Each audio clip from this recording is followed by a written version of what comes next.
If you are a woman over the age of 60 and you feel like you have been organizing your house for years but never really making progress, I want you to know something important. It is not your fault. Maybe you have color-coded bins in every closet, neatly labeled drawers, and an entire shelf of storage containers from home stores. But despite all that effort, every room still feels heavy, full, cluttered.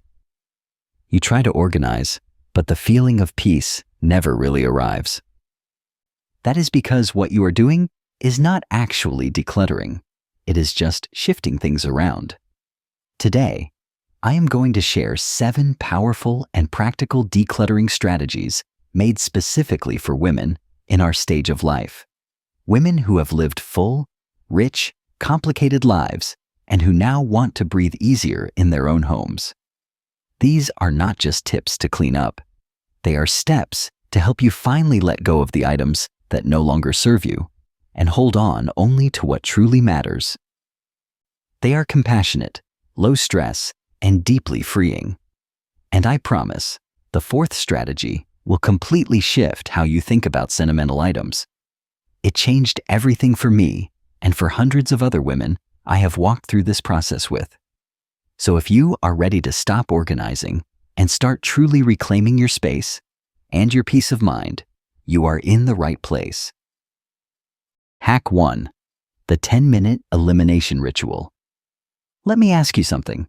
Have you ever spent your entire Saturday trying to organize a closet or a cabinet only to end the day more exhausted and more surrounded by piles than when you started?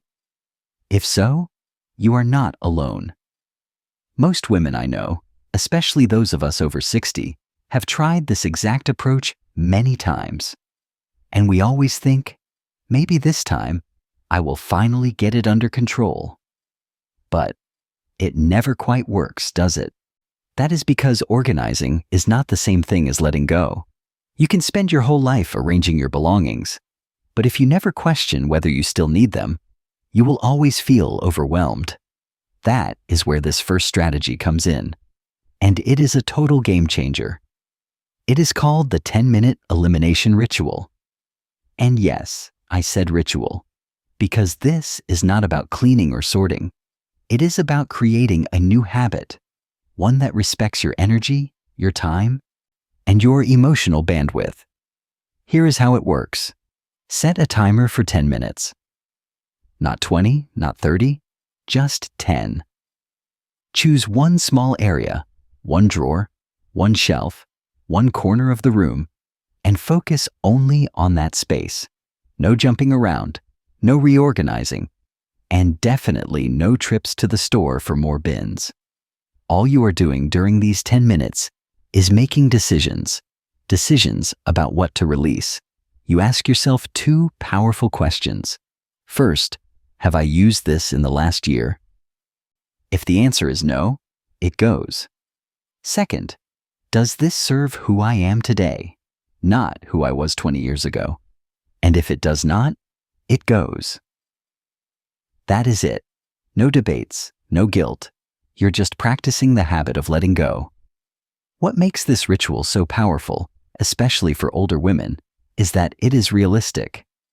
At this stage in life, many of us are dealing with lower energy levels, health limitations, or simply emotional fatigue.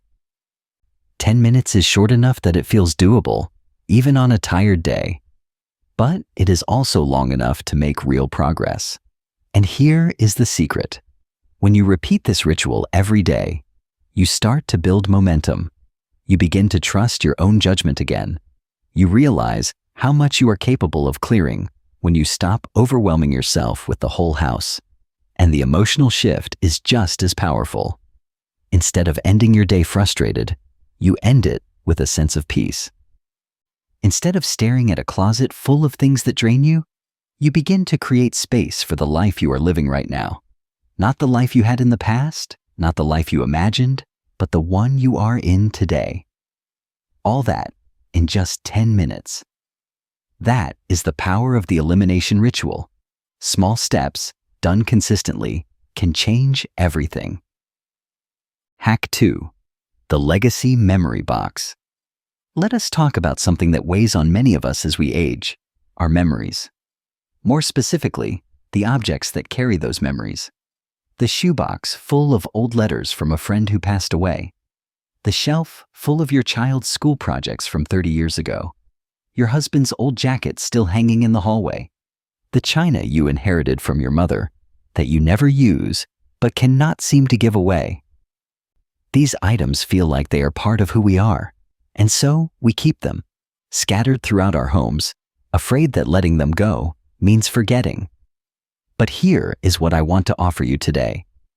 Letting go of the object does not mean letting go of the memory. That is where the legacy memory box comes in. This strategy is gentle, respectful, and deeply healing. The idea is to choose just a few beautiful, meaningful items to keep and to give them an honored space. You create one memory box for each major area of your life. Maybe one for your marriage or partner, one for your children or grandchildren, one for your career, one for your parents or family history. These boxes are not storage containers. They are sacred spaces. They are intentional collections of the pieces that truly matter. You do not have to throw everything else in the trash. You can take pictures, create digital albums, write down the stories. The physical item is not the memory. You are. You carry it with you. And here is something that surprises many women. When they finally allow themselves to let go of the extra things, the clutter that used to bring guilt or sadness begins to transform. What remains brings joy and peace. You are no longer surrounded by reminders of unfinished business or people you miss. Instead, you are comforted by a few carefully chosen treasures that celebrate your journey. This practice also makes it easier for your loved ones later on. One day, someone else may have to go through your belongings. When you have already chosen what truly matters, you are not leaving them with the burden of figuring it out. You're giving them a gift, a clear, beautiful legacy of your life, carefully preserved.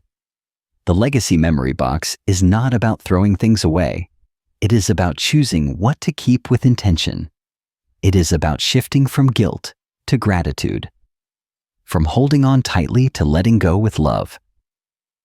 Hack 3. Reverse shopping. Let me guess. At some point in your life, probably more than once, you walked into a store with good intentions. Maybe you were looking for a new storage bin, a shelf divider, or some kind of clever organizer that promised to finally fix the clutter. You told yourself, once I buy this, everything will fall into place.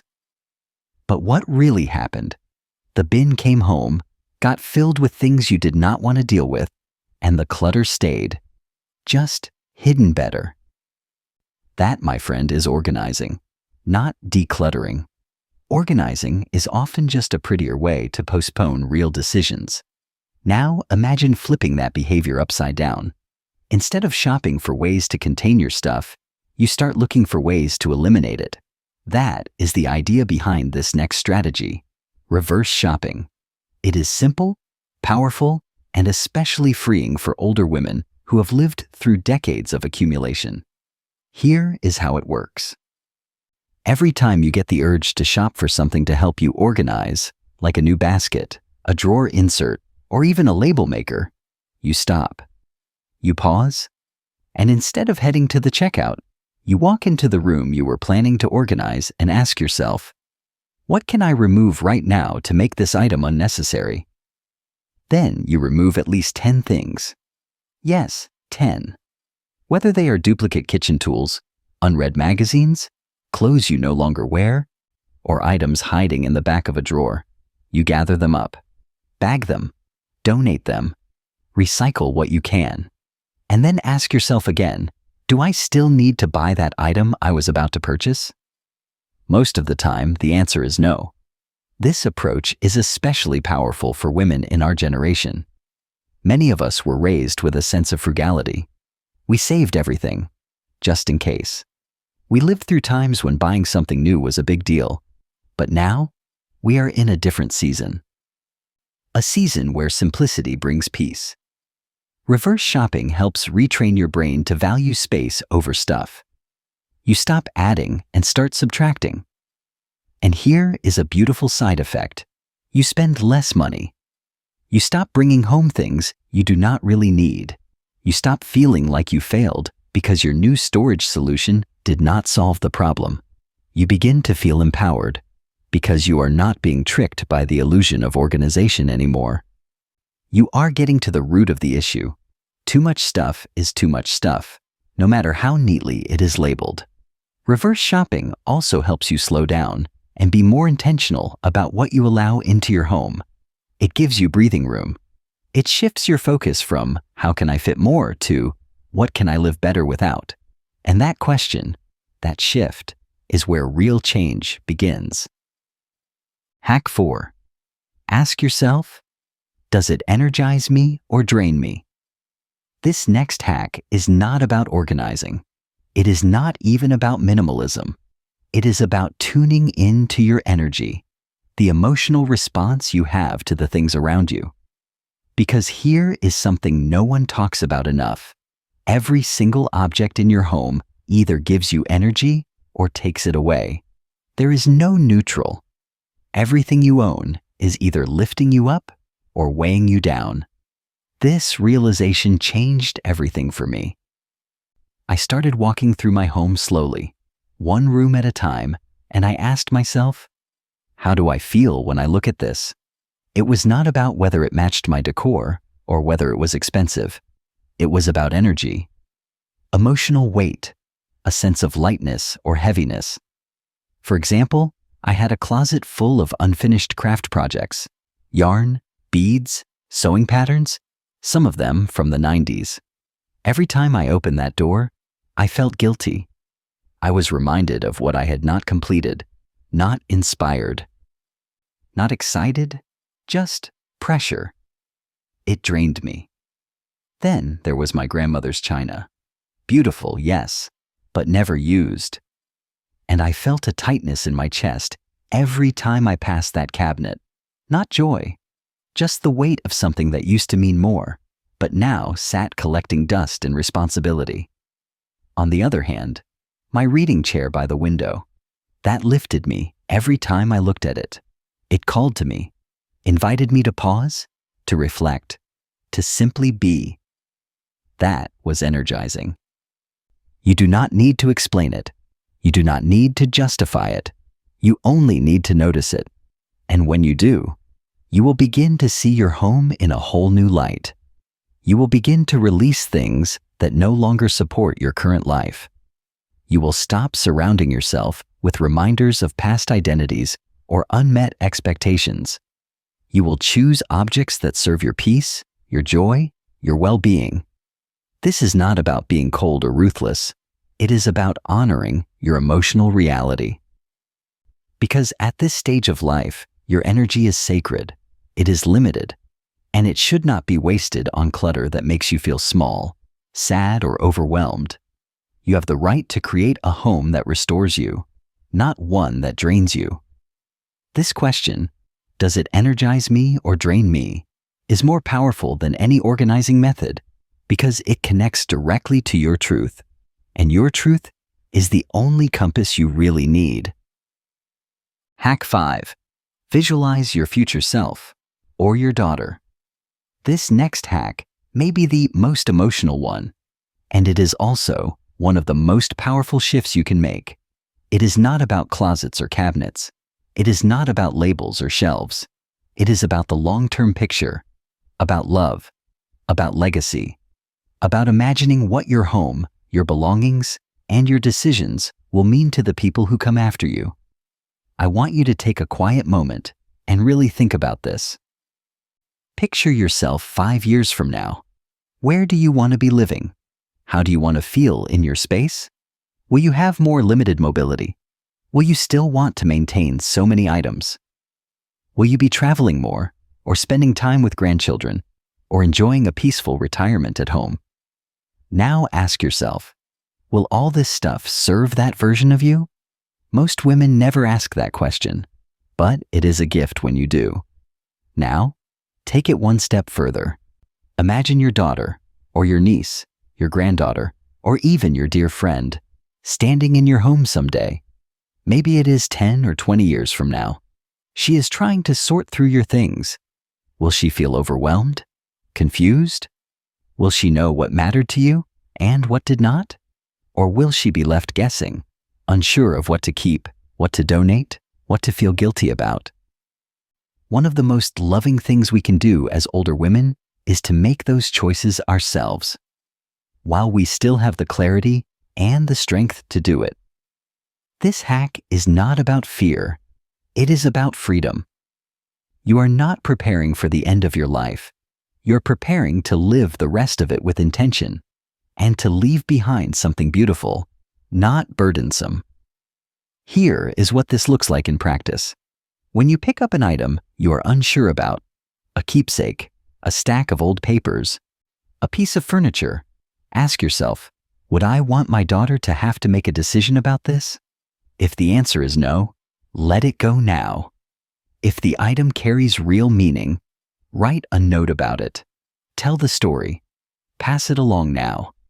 While you can explain why it matters, if it does not carry meaning, you have permission to release it.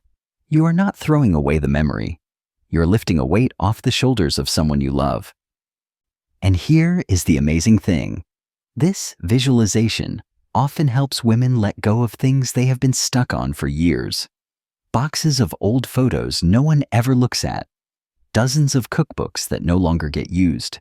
Clothing that belonged to a late spouse, still hanging quietly in the closet. You're allowed to say goodbye. You're allowed to keep only the pieces that truly matter. The beauty of this hack is that it honors both your future self and your loved ones. It helps you choose peace over pressure. It helps you reframe decluttering not as loss, but as love in action. Because sometimes the most meaningful legacy we can leave is not in the things we save, but in the emotional space we clear. Hack 6. The 2-for-1 replacement rule. Have you ever noticed how clutter seems to creep back in, even after you have spent weeks or months clearing it out? You start to feel lighter, freer, and then slowly, quietly, new things arrive. A gift from a friend, a sweater you could not resist on sale, a magazine subscription you forgot to cancel. And just like that, the space you worked so hard to reclaim starts to fill up again. That is why this next strategy is so important. It is called the 2-for-1 replacement rule, and it is not just about keeping your home tidy. It is about protecting your peace and making sure your progress does not quietly unravel. Here is how it works.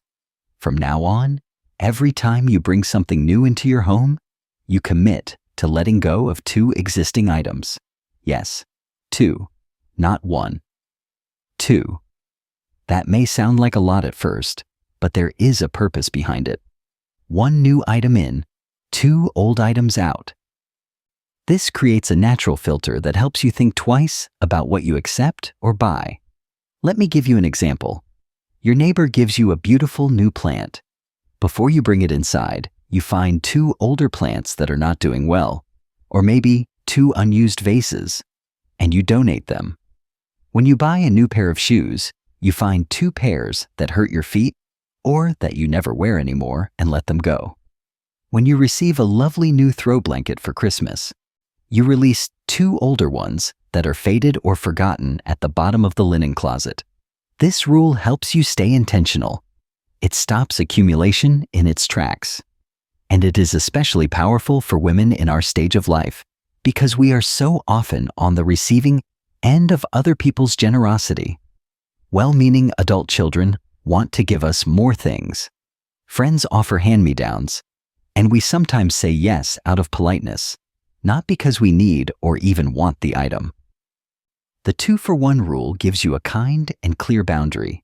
You can say yes, but you also say goodbye.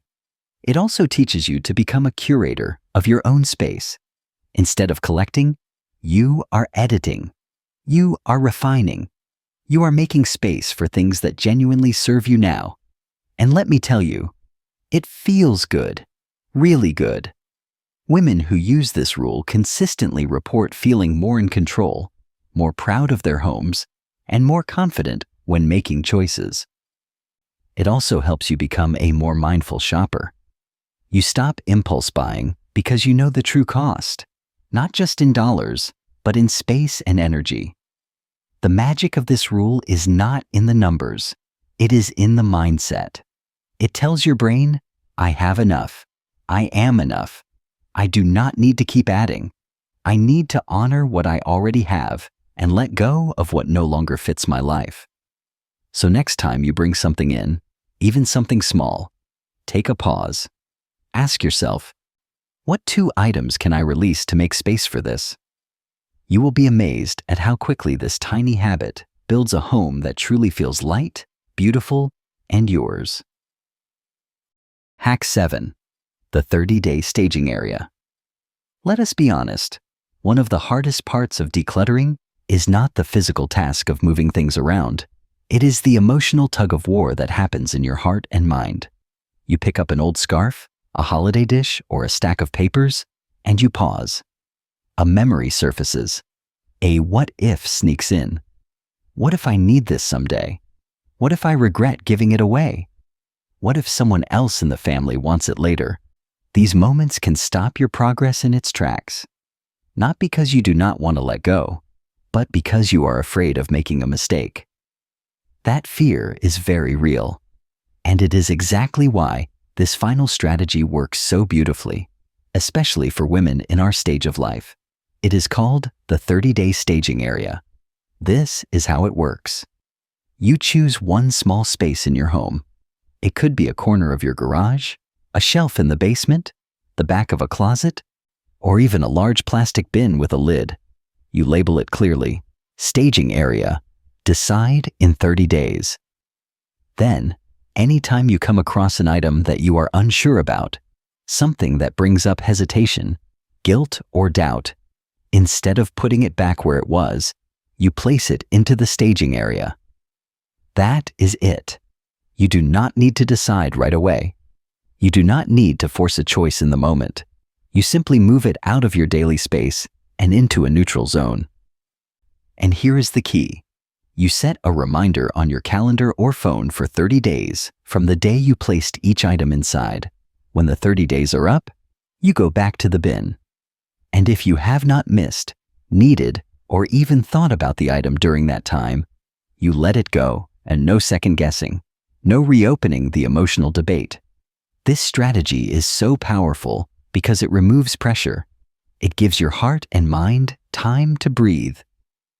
It honors your feelings without letting them control your space. It lets you declutter without fear. Many women find that after a few weeks, they do not even remember what they put in the staging bin. They realize they were holding on out of habit, not love, not purpose. And that is where the transformation begins. The staging area becomes a confidence builder. It teaches you to trust your instincts. It shows you that you are fully capable of making wise, kind, and clear decisions, one small step at a time. You can even take a picture of each item before placing it in the bin. That way, if you are worried about forgetting something sentimental, you still have the image. You still have the memory, without keeping the physical weight. This hack is especially helpful for inherited items, gifts you feel guilty about donating, or things you spent good money on years ago. The staging area becomes your emotional buffer zone. A space where you can be honest without being rushed. And with time, something amazing happens. You begin to need the staging area less and less. You start trusting your first response more. You no longer get stuck in the maybe zone. You begin to realize that your home is not a museum of everything you have ever owned. It is a living space, a breathing space, a space that should support your life, not store your indecision. So take a look around your home. Is there a drawer, a shelf, or a little corner that could become your staging area? You do not need anything fancy, just a safe space to make wise decisions in your own time. You have earned that freedom. Let this final hack give you what organizing never could: clarity without chaos, permission without pressure, and peace without perfection. You made it. You listened, you reflected, and maybe, just maybe, something inside you shifted. And if it did, I want you to pause and take a breath right now, because that small shift, that quiet voice inside you saying, "I'm ready to let go," that is where the real transformation begins. You see, decluttering is not about cleaning. It is not about perfection. And it is certainly not about having the right containers or a picture-perfect home. It is about releasing the things that no longer serve you, so you can make space for what does. It is about choosing freedom over fear, peace over pressure, the present over the past. At this stage in life, you have earned the right to live with intention. You have earned the right to wake up in a home that feels calm, open, and full of light, not cluttered by obligations, memories you no longer need to carry, or things that only exist because you thought you should keep them. And if no one has told you this recently, let me say it clearly. You are not behind. You are not late. You are not the only one who has struggled with clutter. There is no shame in having held on, only courage in deciding what to hold on to next. So now, I invite you to choose one thing, just one. Maybe it is 10 minutes to eliminate. Maybe it is starting your memory box. Maybe it is setting up that 30-day staging area in the corner of the garage. Choose one act of release today, however small, and do it not to impress anyone, but to honor yourself, your time, your story, your space. And when you do, share it. Leave a comment below. Tell us what step you are taking first, or what item you finally feel ready to let go of. You never know who you might inspire by doing so. And if this video helped you see decluttering in a different light, if it brought you a moment of clarity or comfort, please consider clicking like and subscribing. It helps more women like you find this kind of gentle guidance, and it tells YouTube that this message matters. You are not alone on this journey. We are doing this together, one drawer, one memory, one choice at a time. Thank you for spending this time with me. May your home become a true reflection of the woman you are today, wise, worthy, and wonderfully free.